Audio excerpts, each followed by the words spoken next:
China. China. China. China. China. মার্কিন শুল্কে চীনের কৌশল বদল, চাপে বাংলাদেশের অর্থনীতি। গত কয়েক বছর ধরে মার্কিন যুক্তরাষ্ট্র এবং চীনের মধ্যে একটি বাণিজ্য যুদ্ধ চলছে। এর শুরুটা হয়েছিল মূলত মার্কিন যুক্তরাষ্ট্রের পক্ষ থেকে চীনা পণ্যের উপর অতিরিক্ত শুল্ক আরোপের মাধ্যমে। ওয়াশিংটনের অভিযোগ ছিল চীন অন্যায্য বাণিজ্য নীতি অনুসরণ করছে এবং মার্কিন শিল্পকে ক্ষতিগ্রস্ত করছে। এই শুল্কের মূল উদ্দেশ্য ছিল মার্কিন কোম্পানিগুলোকে চীনে উৎপাদন কমিয়ে নিজেদের দেশে ফিরিয়ে আনতে উৎসাহিত করা এবং চীনের রপ্তানি নির্ভর অর্থনীতিকে দুর্বল করা। প্রাথমিকভাবে এই শুল্কের কারণে চীনের রপ্তানিকারকরা ব্যাপক ক্ষতির সম্মুখীন হন। তাদের পণ্যের দাম বেড়ে যাওয়ায় মার্কিন বাজারে প্রতিযোগিতা করা কঠিন হয়ে পড়ে। কিন্তু চীন বিশ্বের বৃহত্তম উৎপাদনকারী দেশ। তাদের রয়েছে বিশাল উৎপাদন ক্ষমতা এবং একটি শক্তিশালী সাপ্লাই চেইন। তারা বসে থাকেনি। তারা দ্রুত এই পরিস্থিতি থেকে বেরিয়ে আসার জন্য নতুন কৌশল অবলম্বন করতে শুরু করে।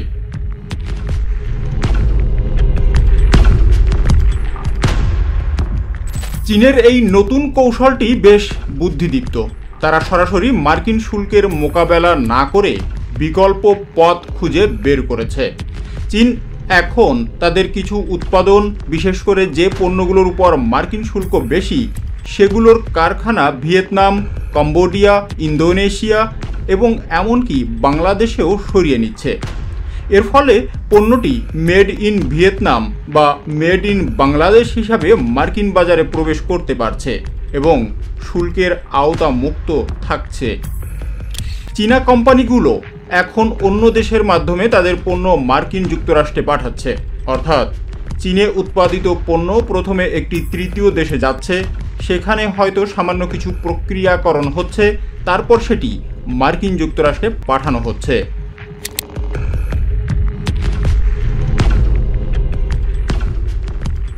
চীনের এই কৌশলগত পরিবর্তন বাংলাদেশের জন্য একই সাথে সুযোগ এবং চ্যালেঞ্জ নিয়ে এসেছে। কিছু চীনা কোম্পানি বাংলাদেশে তাদের উৎপাদন কারখানা স্থাপন করতে আগ্রহী হচ্ছে। এর ফলে বাংলাদেশে সরাসরি বিদেশি বিনিয়োগ বৃদ্ধি পাবে। নতুন কারখানা মানেই নতুন কর্মসংস্থান, যা আমাদের দেশের বেকারত্ব কমাতে সাহায্য করবে। যদি চীনা বিনিয়োগের মাধ্যমে নতুন ধরনের পণ্য উৎপাদিত হয়, তাহলে বাংলাদেশের রপ্তানি খাত আরও বৈচিত্র্যময় হতে পারে, যা শুধু গার্মেন্টস নির্ভরতা কমাবে। তবে এই সুযোগগুলোর পাশাপাশি কিছু গুরুতর চ্যালেঞ্জও তৈরি হচ্ছে, যা বাংলাদেশের অর্থনীতির জন্য উদ্বেগের কারণ।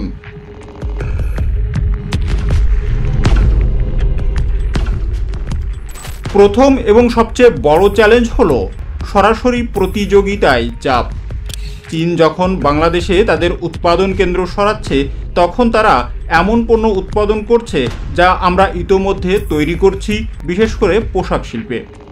এর ফলে বাংলাদেশের স্থানীয় রপ্তানিকারকদের জন্য প্রতিযোগিতা আরও তীব্র হচ্ছে।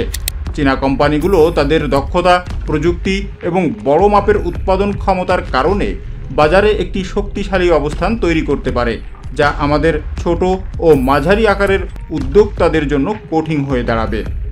বিশেষ করে কম মূল্যের মৌলিক পণ্য উৎপাদনে আমাদের প্রতিযোগিতা আরও বাড়বে।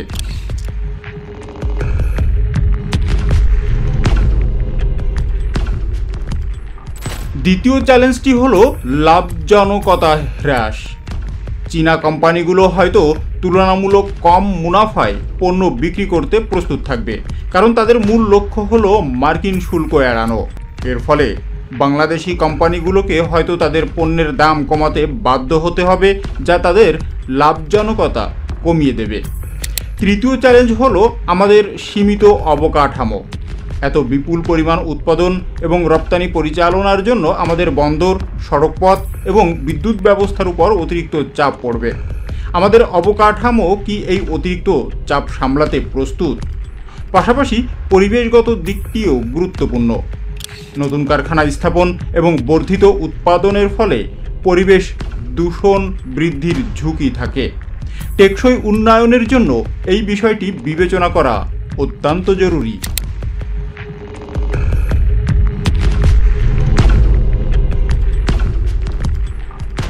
চতুর্থত, চীন এখন ক্রমেই ইউরোপীয় ইউনিয়ন এর বাজারে রপ্তানির দিকে ঝুঁকছে।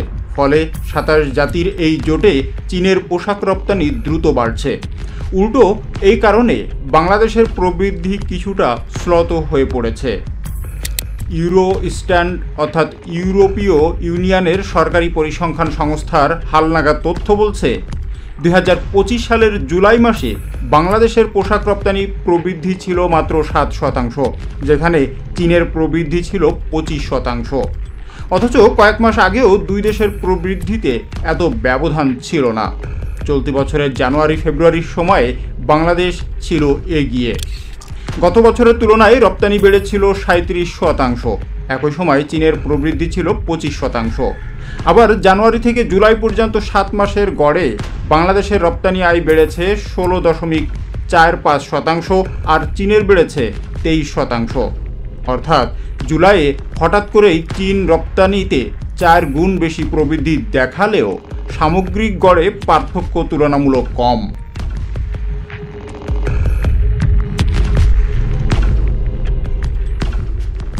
এই পরিস্থিতির পিছনে মূল কারণ যুক্তরাষ্ট্রের পাল্টা শুল্ক। চলতি বছরের 2 এপ্রিল যুক্তরাষ্ট্র সব দেশের পণ্যে 10% এবং বাংলাদেশ সহ 65 দেশের পণ্যে বিভিন্ন হারে অতিরিক্ত শুল্ক আরোপ করে। বিশেষ করে চীনা পণ্যে দফায় দফায় ঘোষণায় 145% পর্যন্ত শুল্ক আরোপ করার কথা শোনা যায়।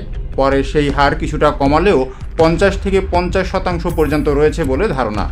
ফলে যুক্তরাষ্ট্রে চীনের বাজার সংকুচিত হয়ে পড়ে এবং দেশটি বিকল্প হিসাবে ইউরোপীয় ইউনিয়নে রপ্তানি বাড়াতে থাকে। এই পরিস্থিতিতে বাংলাদেশের করণীয় কী? আমাদের সরকারের নীতি নির্ধারক এবং ব্যবসায়ীদের এখন খুব সতর্কভাবে পদক্ষেপ নিতে হবে। শুধু বিনিয়োগ আকর্ষণ করলেই হবে না, কোন ধরনের বিনিয়োগ আসছে তা যাচাই করতে হবে। আমরা এমন বিনিয়োগ চাই যা আমাদের দীর্ঘমেয়াদী অর্থনৈতিক প্রবৃদ্ধি এবং স্থানীয় শিল্পের বিকাশে সাহায্য করবে। আমাদের মনে রাখতে হবে শুধুমাত্র বাংলাদেশই নয়, ভিয়েতনাম, কম্বোডিয়া, ইন্দোনেশিয়া এবং ভারতও চীনের এই কৌশলগত পরিবর্তনের সুবিধা নেওয়ার চেষ্টা করছে। এই দেশগুলোর বিশেষ বিদেশি বিনিয়োগ আকর্ষণের জন্য নানা ধরনের প্রণোদনা দিচ্ছে। ফলে বিনিয়োগ আকর্ষণের ক্ষেত্রেও আমাদের তীব্র প্রতিযোগিতার মুখে পড়তে হচ্ছে। ভিয়েতনাম উদাহরণস্বরূপ বিদেশি বিনিয়োগ আকৃষ্ট করতে বেশ সফল হয়েছে। তাদের রয়েছে তুলনামূলক কম মজুরি, সরকারের কার্যকর সহায়তা এবং উন্নত অবকাঠামো। বাংলাদেশকেও এই প্রতিযোগিতায় টিকে থাকতে হলে নিজস্ব সুবিধাগুলো কাজে লাগাতে হবে এবং আকর্ষণীয় প্রস্তাবনা তৈরি করতে হবে। মার্কিন শুল্কে চীনের কৌশল বদল নিঃসন্দেহে বিশ্ব অর্থনীতির একটি গুরুত্বপূর্ণ ঘটনা। বাংলাদেশের জন্য এটি একই সাথে সুযোগ এবং চ্যালেঞ্জের বার্তা নিয়ে এসেছে। সঠিক সময়, সঠিক নীতি এবং বিচক্ষণ পদক্ষেপের মাধ্যমে বাংলাদেশ এই পরিস্থিতিকে কাজে লাগিয়ে নিজেদের অর্থনীতিকে আরও শক্তিশালী করতে পারে। তবে অসতর্ক পদক্ষেপ আমাদের অর্থনীতিতে দীর্ঘমেয়াদী চাপ সৃষ্টি করতে পারে। এই জটিল পরিস্থিতিতে আমাদের নীতি নির্ধারক, ব্যবসায়ী এবং সাধারণ জনগণ সবাইকে সচেতন থাকতে হবে এবং সম্মিলিতভাবে দেশের স্বার্থে কাজ করতে হবে।